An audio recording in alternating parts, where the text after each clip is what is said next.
Hey everybody, how's it going? Icy Cat here. Now today I want to talk to you about the new operators that'll be coming out in April, as well as some information regarding the Japanese CTU that'll be coming out later at the end of the year. Let's take a closer look at all the information that's currently out there next.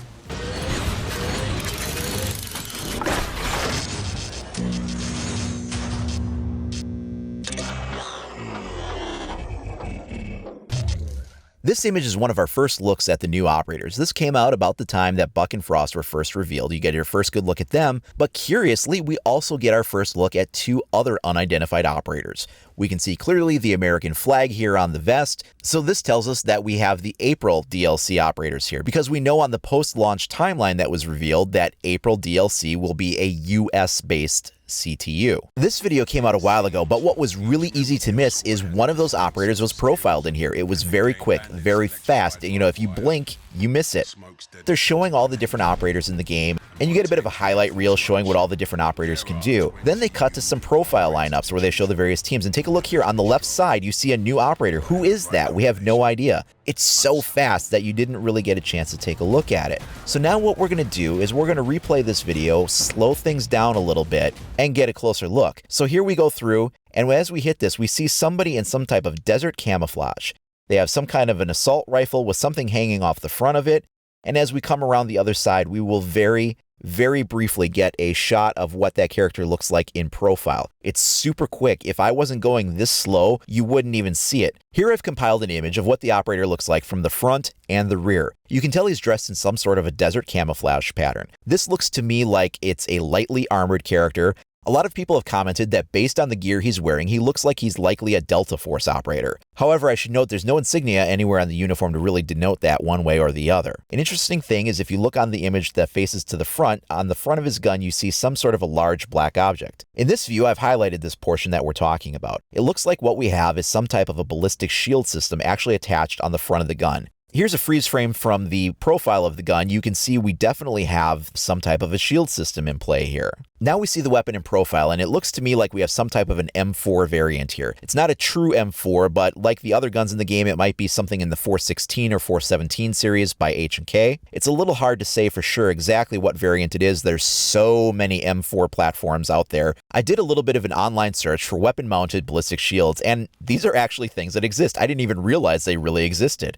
Now here's a shot of what it looks like to aim down the sights of something like this. As you can see, you're going to obscure a lot of your field of view when you're doing it. So this is a complete guess, but I think it's a pretty safe bet to assume that this operator will somehow have the ability to enable or disable the shield system.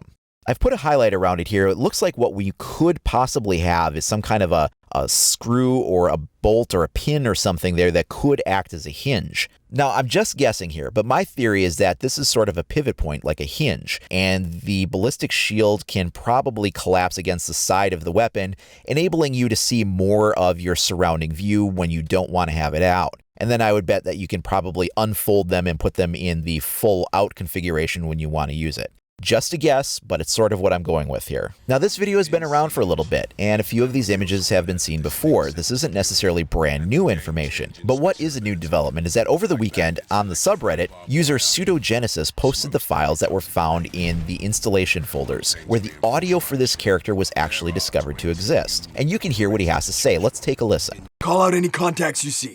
Lose your cool no matter what happens. Nitro cell detonated. Rifle shield deployed. Get behind me. So that right there is huge. He's calling out to the team to get behind him as he deploys his rifle shield. So that's going to give a lot of credibility to my theory that this is something you can toggle on and off. But what's potentially even more interesting is he calls out the use of detonating a nitro cell. So what does this mean? Which side is he on? I don't think he's a defender. I still think he's an attacker. He's got the assault rifle. He's shown in the lineup with the other attackers, which doesn't necessarily always mean something. Sometimes in these videos, they put the attackers and defenders together because it just makes the reel look cooler. But if he's got a nitro cell, then what does that mean? Almost all of the attackers can choose breaching charges. If an attacker had a nitro cell instead, they could still breach, but they would only have one because nitro cells, you only get one of those, whereas breaching charges come in a set of 3 when you have them. Another interesting difference is that a nitro cell leaves a large circular hole, whereas a breaching charge leaves more of a rectangular door-shaped hole. So could they make an attacker that has a nitro cell instead of breaching charges? It's possible. I think it would sort of be interesting if they did. So let's go back to this picture for a second. So we can see in our middle two, it looks like that first one on the left was the one we were just looking at. Now we've got our female operator. So if he's the attacker, she's probably the defender. You can see she's carrying through the consistent theme of what looks like desert camouflage. She has some kind of a head wrap scarf on her. That would be something you would commonly see in some type of a desert environment. When the first black ice images began leaking out, this one was shown too. We see Frost up on top and our unknown female operator on the bottom. Now, this is kind of a funny shot. What we have here, I think, is a early prototype in the game. I would definitely not call this a final game render. However, you can see the consistency in what we were looking at before for the images. We've got the scarf on the head. We have the face paint and the sunglasses on the forehead. We can see the same desert camouflage. Some of the images of this character seem to have this arm tattoo, others don't. But interesting to note is on the vest itself, you can make out the Navy SEALs insignia.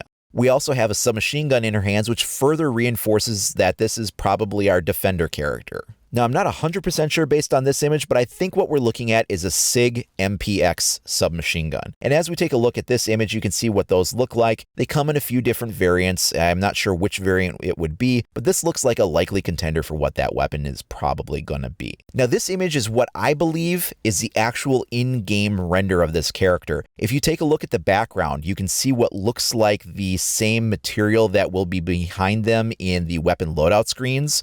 This is where you will have the CTU patch in the actual background, and we see a much more detailed render here. Also interesting to note is on her left arm, you can see some kind of a display strapped to her arm. That reminds me a lot of the display that's attached to Twitch, although she has it on her forearm.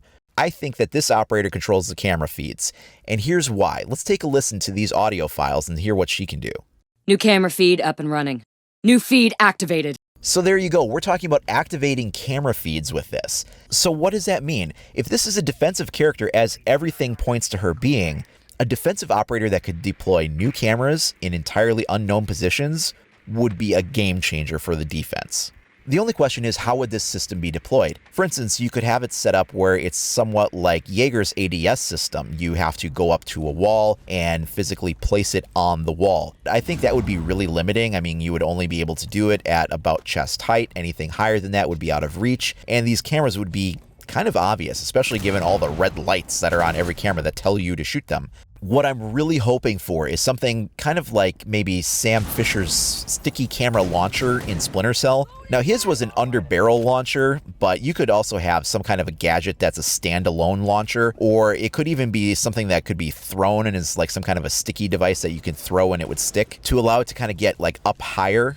This sounds like something that can completely change the balance of the defensive team. Attackers can completely blind the defenders. They know where all those cameras are every single time and they can take them out. But if you get some really creative placements on where you can put these things and people won't see them coming, you can really surprise an attacking team with where you can see them coming from, and this will shake things up a lot. Next up, we have this image. This was revealed by Ubisoft Japan on Twitter. There was also a game article that went with it and showed the same image. What makes this one really interesting is that we've got some images of the next DLC operators.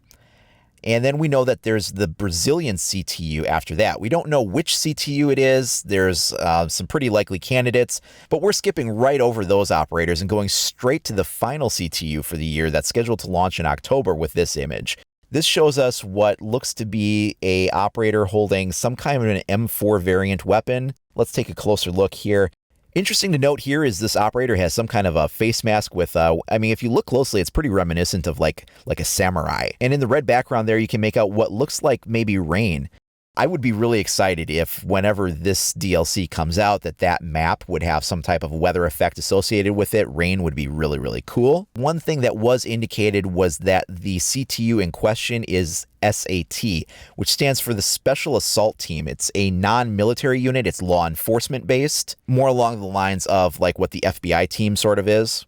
The other thing I can gather from this image is that this looks like it would be either a light or a medium armored character. This doesn't look like it's a heavy armor setup. But the thing I want to stress is that while we know the next operators, I mean, we're seeing some in-game renders of, this could be purely a concept render. This could be only concept art and not representative of the final character that's in that CTU at all. But as always, once we find out anything new, I'll be sure to share it with you guys. So keep it right here if you want to stay up to date. Tonight, I'll also be doing an interview with AimAssistGaming.com for their Siege the Show podcast. Now, that's a podcast that you can catch. It's every week. So if you want to see what that's all about, you can head over to their website and check out their past shows. But I'll be doing my interview with them tonight, so you can check that out Wednesday, February 24th. That'll be available, and anytime after that, you can go back and, if you're watching this video long after it's been posted, you can also go back and check that out. Pretty soon I'm going to be finishing up the final 3 map walkthroughs, as well as reworking all the operator profiles. The operator profiles I had done before were all kind of put together while the game was still in beta, and a lot of that information changed at launch. They've put out a few updates where they changed some things without telling anybody what those changes were. Some of that information isn't really valid anymore, so we're going to be able to go into even more depth with these guys now that the game has been launched, and we can, go into the custom matches and try things out and experiment on things, which is just something we weren't able to do when we first did those operator profiles. So if you haven't already, please like and subscribe to stay up to date on all the latest news and information for Rainbow Six Siege. Thanks for watching, everybody. We'll see you next time.